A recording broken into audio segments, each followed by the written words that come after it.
Welcome to the next podcast in the organic chemistry series. This podcast covers alkenes and alkynes, and it has 4 learning targets that we are going to cover throughout this lesson. The first is learning target number 7, representing straight chains, alkenes and alkynes through dot diagrams, line diagrams, chemical names, and formulas. Target 8, using the general formula CnH2n and then CnH2n minus 2. In parentheses is the formula for the alkenes. Alkenes is the first one here. And target number 9, is to build, draw, and identify and name isomers.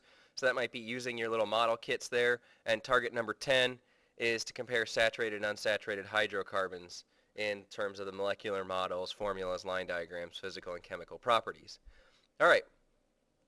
So let's get into some of our rules here. Alkenes and alkynes. Actually, before we get into the rules of naming alkenes and alkynes, we're going to go through some definitions. So the first is the definition of alkene. An alkene is a hydrocarbon with a carbon-to-carbon double bond, and it has the general formula CnH2n. So just to draw a general alkene here, a real simple one with 2 carbons, CH2 with a double bond, and then a CH2. All right, so that's just a real simple alkene. That's actually the simplest of alkenes that we can have. All right, so an alkyne is a hydrocarbon with a carbon-to-carbon triple bond with the general formula CnH2n minus 2. So simple alkyne CH triple bond CH. Again, this is the simplest alkyne that we can actually have. Real important here is that both alkenes, and this should say alkynes, so scratch that and say alkynes. Both alkenes and alkynes are unsaturated hydrocarbons. That means not all carbons are bonded to 4 atoms. So if you take a look at an alkene and an alkyne, every carbon is going to have 4 bonds, but not all the carbons are going to be bonded to 4 atoms. Some carbons will only be bonded to 2 atoms, some to only 3 atoms, just depending on whether it's an alkene or an alkyne.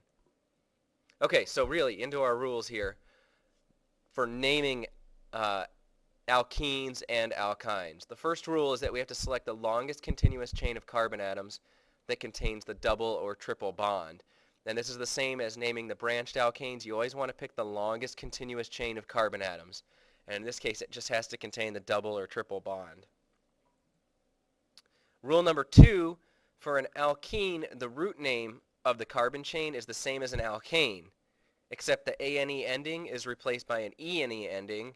So ene for alkenes, and the ane ending for alkynes is replaced by yne. Okay, so that's relatively straightforward, but take a look at some examples here. Simple examples: CH3, a single bond, CH3. That's 2 carbons, so that has the prefix eth, and it has all single bonds, so it's an alkane, so it's ethane. If we use the example I showed earlier with 2 carbons with a double bond between them, that's still eth because it's 2 carbons long, but it has an ene ending because it has a double bond in it. And the other example I used earlier with the triple bond, still 2 carbons, so it's still eth, but it has a yne ending. Alright, so that's the differences between alkanes, alkenes, and alkynes as far as naming is concerned. It's really just the ending of the name. Okay, so rule number 3 is that you have to number the parent chain starting at the end that's closest to the double or the triple bond.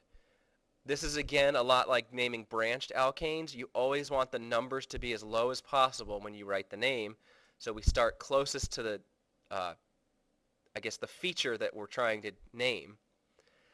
So the location of the multiple bond is given the lowest number carbon involved in the bond. So an example here, CH3, actually CH2, double bond, CH, CH2, CH3. So this, you would number it. This is the first carbon, second carbon, third carbon, fourth carbon, which gives this the name. It's 4 carbons long, so it has the prefix but, and it has an ene ending, so it's butene because it has a double bond. We have to number where that double bond is, so this is called 1-butene because the double bond starts with the first carbon. Another example, we're still going to use but, but we're going to change the molecule around just a little bit. We're going to actually make an isomer of butene.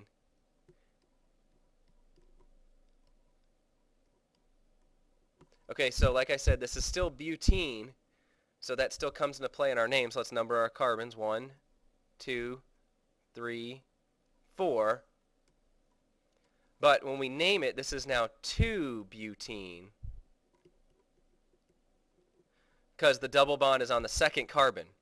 Now pay close attention to how many hydrogens that each of these carbons has. When there's a carbon on the end, it's got 2 bonds here from the double bond, so it can have 2 more spaces for itself to bond with hydrogens. This carbon in the middle of the molecule has 2 bonds here to this carbon and another bond to this carbon over here. That's 3 bonds it already has used up. It can only have 4, so it can only have 1 hydrogen on it. So that's something you need to pay attention to. With triple bonds, the triple bond takes up 3 of those bonds already. So if it has one other bond to another carbon, then it's going to have no hydrogen. And that's kind of important. All right, so number 4, substituents. If you have a substituent, which means some kind of thing coming off of the parent chain, they're treated the same way as in naming alkanes. So we're going to take a look at an example real quick with chlorine on it. I'm going to change my pen color real quick. So this is our example, Cl and then CH2, CH, put our double bond there, CH, and then CH3. So if we were to name this, again, we number our carbons. This is 1, 2, 3, 4. And then for the naming, the first thing we're going to name actually is where this substituent is. And this substituent in this case is chlorine. And it's on the first carbon, so it's called 1-chloro. And the double bond is on the second carbon, so it's dash 2 dash, and it's butene because it's a butene here. So it's 1-chloro, 2-butene. So that's essentially the naming portion of that. Now, when we're doing this and we're given a name, let's say we're given the name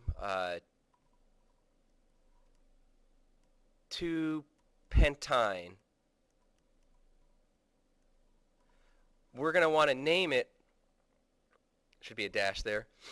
So we look at the pent. Pent means 5, so we know I've got 5 carbons in a row. And I'm just going to draw out a carbon skeleton, which means I'm going to put my carbons there, but I'm not going to put anything else in here yet. We know on the second carbon there's going to be a triple bond, so it's 1, 2, 3. Make that one a little nicer. So on the first carbon there's just 1 bond to this carbon here, so I can draw a little bond in there. So that's going to have a CH3. This carbon already has 4 bonds to it. This carbon already has 4 bonds, so that just gets a bond there. This has to have a CH2, and this last one over here is a CH3. So that's how we actually use the names to write a formula, or the structural formula, condensed formula, whichever you prefer. Condensed formula usually is the easiest way to do it, so I would recommend that. All right, that does it for the podcast. So if you have any questions, write down questions, bring those to class, and make sure you ask your teacher. And good luck as you start your work.